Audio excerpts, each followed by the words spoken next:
Welcome to The Explainer. Today we're going to look at the invisible forces that pretty much run our lives, from the second our alarm goes off to when we finally fall asleep. It's a journey through a world that's been designed, managed, and monetized by just a handful of massive tech platforms. So just think about that question for a second. To really get a handle on their influence, let's follow a day in the life of someone we'll call Hannah.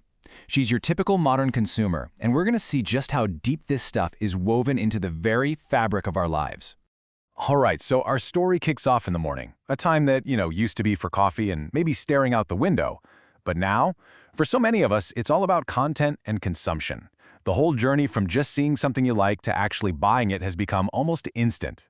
And here's Hannah, doing what millions of us do first thing, just scrolling through some videos. Then, all of a sudden, something in the video itself, not even an ad, catches her eye. An item of clothing. And boom, just like that, the want, the desire, is there. This right here, this is the new playbook for how we shop. And it's this incredibly smooth closed loop. See, platforms like YouTube aren't just for watching funny videos anymore. They actually create the desire. And then that desire gets satisfied almost immediately on a totally different platform like Amazon. That whole path from discovery to purchase, it's been shrunk down to just a couple of taps.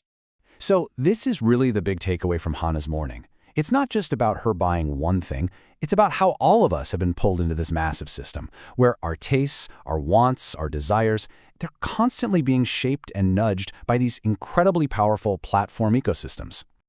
Okay, so let's keep going and see how this whole thing builds as Hannah steps outside. Because this is where we see that these platforms, they're not just stuck on our screens anymore. They are literally out there, reshaping the physical world around us, changing how we get around, how we talk to each other, and just how we experience being out in public.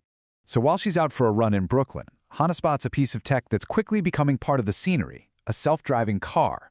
But think about it. It's not just a car, is it? It's really a moving piece of a much, much bigger platform, and it's a huge signal of a major shift in our cities. And this is the crucial point. Right here, platforms are basically bleeding out from our screens and into the real world.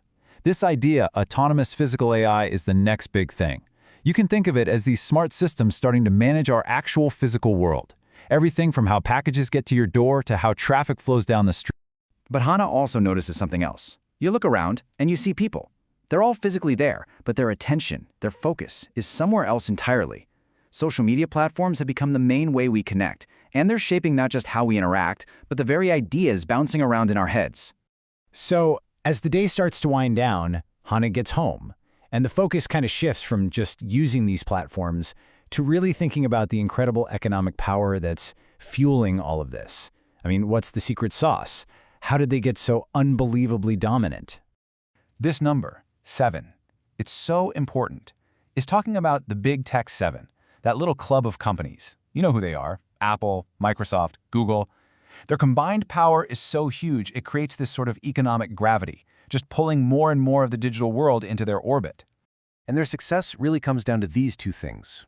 On the one hand, yeah, it's absolutely groundbreaking technology. But on the other hand, and this might be even more important, is the platform effect. Put simply, the more people who use a service like Facebook or Amazon, the more valuable it becomes for everybody else. And that creates this powerful, almost unstoppable cycle of growth that's nearly impossible for competitors to break.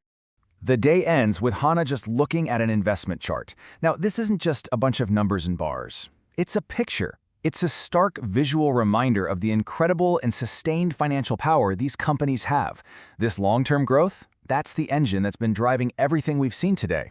So, after following this whole day, from that morning scroll to the evening financial check-in, we're kind of left wondering about the different roles we play in this massive system. And, it's a lot more complicated than you might think. If you think about it, throughout a single day, our relationship with these platforms changes completely. In the morning, we're the consumer, right? Our desires are being shaped and then fulfilled. In the afternoon, we're the observer, just watching their impact on the real world. And by the evening, we might even be an investor, playing a part, maybe without even realizing it, in their financial success. And that all brings us to this final, really critical question. As these platforms get more and more tangled up in every single part of our lives, shaping what we want, shaping our cities, shaping our economy, what is our true role in all of it? Are we just the user? Or are we actually the product? Are we benefiting? It's a question that's definitely worth thinking about long after you're done with this explanation.